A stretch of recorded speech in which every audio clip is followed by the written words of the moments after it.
Início à nossa aula 5. A partir da aula 5, a gente vai começar a ver alguns experimentos de química orgânica, tá? Algumas práticas que são mais comuns no laboratório das aulas de orgânica, e se a gente estivesse presencial, possivelmente seriam essas práticas que a gente iria executar no laboratório. A gente vai começar com a identificação de compostos orgânicos, de substâncias orgânicas. Bom, no laboratório de química, quando uma reação acontece, algumas características nos permitem identificar que uma reação aconteceu, certo? Então, três principais características nos permitem fazer uso de algumas práticas, que é a mudança de cor. Quando uma reação acontece, a gente evidencia uma mudança de cor. Por exemplo, aqui eu tenho uma coloração roxa e após uma reação, essa cor que era roxa, essa substância roxa, ficou marrom. Outra característica é a formação de um precipitado. Então, aqui em B a gente consegue ver uma coloração azul, que após reagir, ela não só mudou de cor, mas como também teve a formação de um precipitado. E uma terceira característica é o desprendimento de gás, né? Formação de gases. Então, a gente consegue observar, por exemplo, aqui na figura C, algumas bolinhas que indicam que alguma substância aqui está se desprendendo. Essas três características não são as únicas, mas são as visíveis, né? Visíveis a olho nu. Então, elas nos permitem fazer alguns experimentos no laboratório, onde imediatamente ou no decorrer de um pequeno período, a gente consiga observar que uma reação química aconteceu ali, tá? Então, a gente vai começar vendo aqui as reações que nos permitem identificar a presença de insaturações nos compostos orgânicos. Ou seja, eu vou conseguir identificar se aquele meu composto ali tem uma ligação dupla, uma ligação tripla, e eu posso identificar até a presença de compostos aromáticos, tá? Então, o primeiro teste seria o teste de Bromo. O teste de Bromo nada mais é a reação de uma substância, né, desconhecida, com uma solução de bromo, Br2. Então, quando essa solução de bromo, que geralmente ela é feita, né, em CCl4, que é tetracloreto de carbono, ela tem uma coloração amarronzada, avermelhada, tá? Então, a gente faz uso dessa solução numa concentração de 5%. E quando esse bromo reage, ele torna a solução avermelhada para ele tem uma descoloração para uma solução incolor, como a gente vê aqui, tá? Então, quando isso acontecer, é indicativo de que houve uma reação ali, tá? Então, o teste de bromo, ele é identificado principalmente, ele é utilizado principalmente para identificar a presença de duplas ou triplas, ou seja, para identificar alcenos e alcinos. Porém, pode sim ser utilizado para identificar compostos aromáticos, desde que neles estejam presentes grupos ativadores do anel, ou pode também ser utilizado para identificar algumas cetonas e aldeídos, porém a reação aqui é muito lenta. Geralmente, no laboratório, a gente utiliza para identificar alcenos ou alcinos, certo? Como que é essa identificação? Bom, para a identificação de alcenos ou alcinos, a reação que acontece é uma reação de adição eletrofílica, tá? Então, você tem um alceno que vai reagir com a molécula de Br2. O Br2 é que é vermelho ou marrom. Então, a gente viu lá em Química Orgânica 2 que quando um alceno reage com bromo, né, adição de X2, a gente forma um intermediário cíclico, que não está representado aqui, mas no caso é aquele intermediário cíclico de 3 membros, que chama íon bromônio, tá?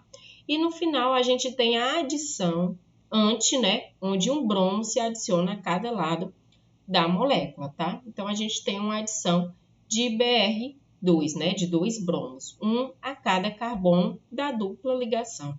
Então, eu tive aqui o rompimento da ligação π e a adição de 2 BRs, tá? É uma reação sem desprendimento de gases, você não observa a formação de gases, e o indicativo que a reação aconteceu é que ela era vermelha e se tornou incolor, tá? Então, eu consigo, dessa forma, por meio de uma adição eletrofílica, identificar se naquela molécula tem um alceno ou um alcino.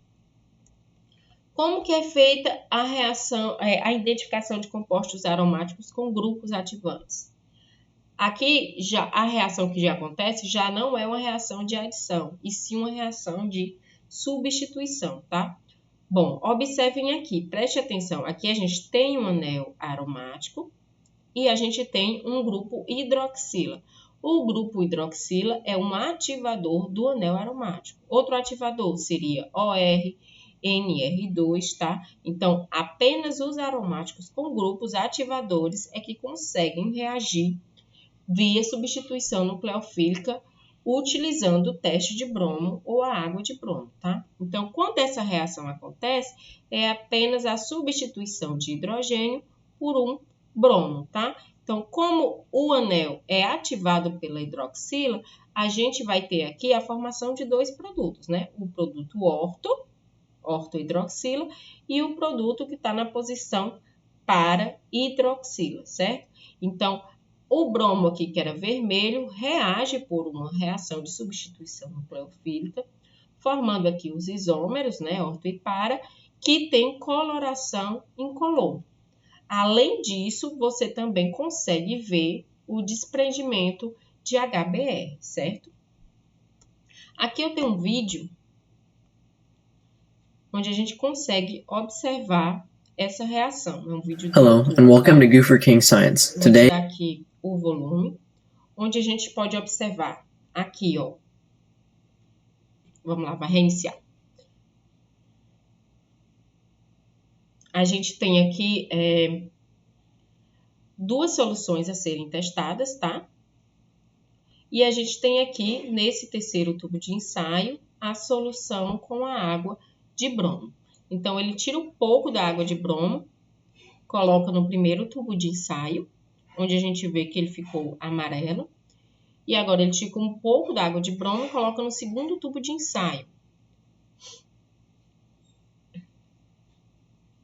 Vai agitar a solução.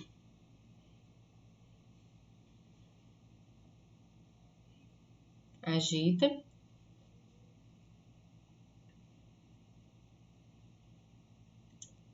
E aguarda um instante, tá? E ele consegue observar que essa coloração não é mais amarela, né? Na verdade, agora ficou incolor, indicando, então, que aí aconteceu uma reação química. Então, se a gente tinha aí um alcano e um alceno, a gente sabe que o que ficou amarelo é um alcano, não reagiu, continuou da mesma cor, e o que ficou incolor será o meu alceno. E dessa forma eu consigo diferenciar alcenos de alcinos, certo? Bom, vamos continuar aqui.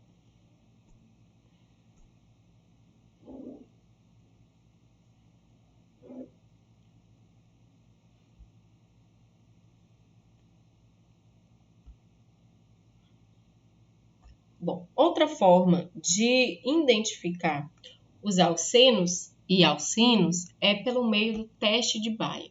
O teste de Bayer agora faz uso de uma coloração de permanganato de potássio, tá? Permanganato de potássio, ele tem o KMNO4 e ele tem uma coloração bem característica violeta, um violeta bem bonito, tá? Então, quando o alceno ou o alcino reage com permanganato de potássio por meio de uma reação de oxidação branda, a gente observa o desaparecimento daquela cor violeta, tá? A solução fica mais incolor, mas a existência de um precipitado marrom bem característico.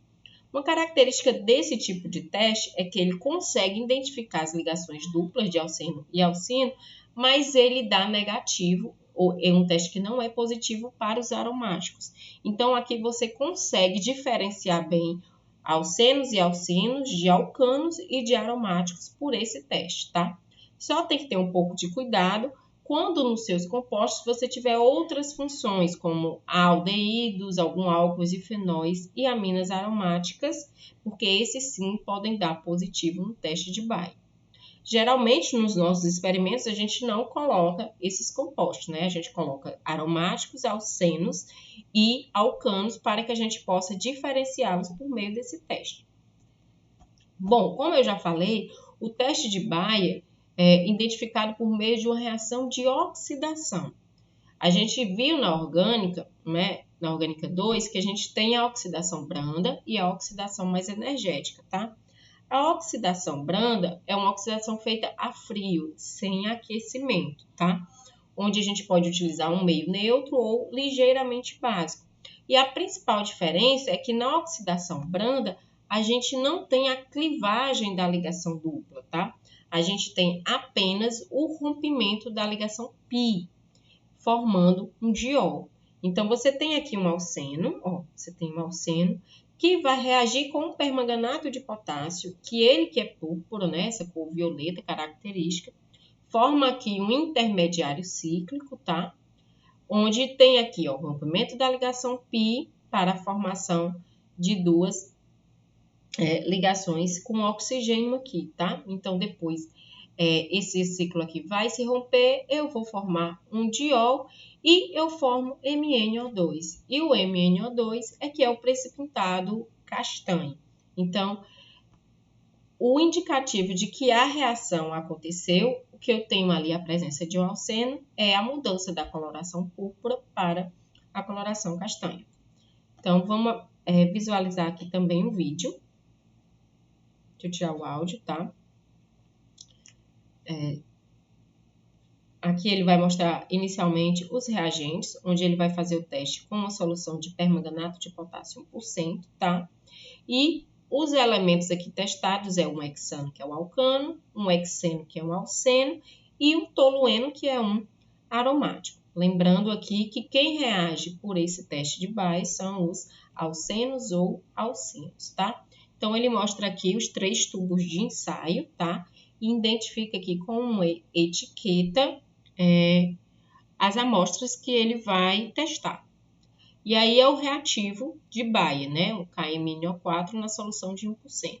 Então, ele vai tirar inicialmente um pouco desse reativo, aproximadamente 1 ml, e colocar em cada um dos tubos de ensaio que foi identificado, tá? Então, colocou 1 ml no hexano, 1 ml no hexeno, e agora vai colocar no último tubo de ensaio, que é o tolueno.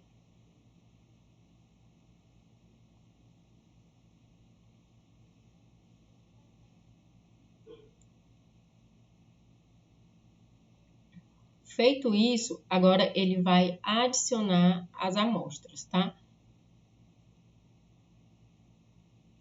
Primeiro, o hexano, ele vai adicionar aproximadamente 5 gotas.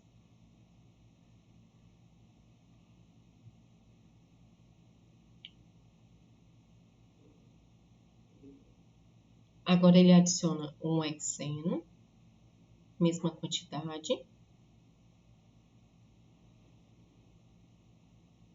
E a gente já consegue ver que alguma coisa diferente aconteceu. E aí 5 gotas de tolueno.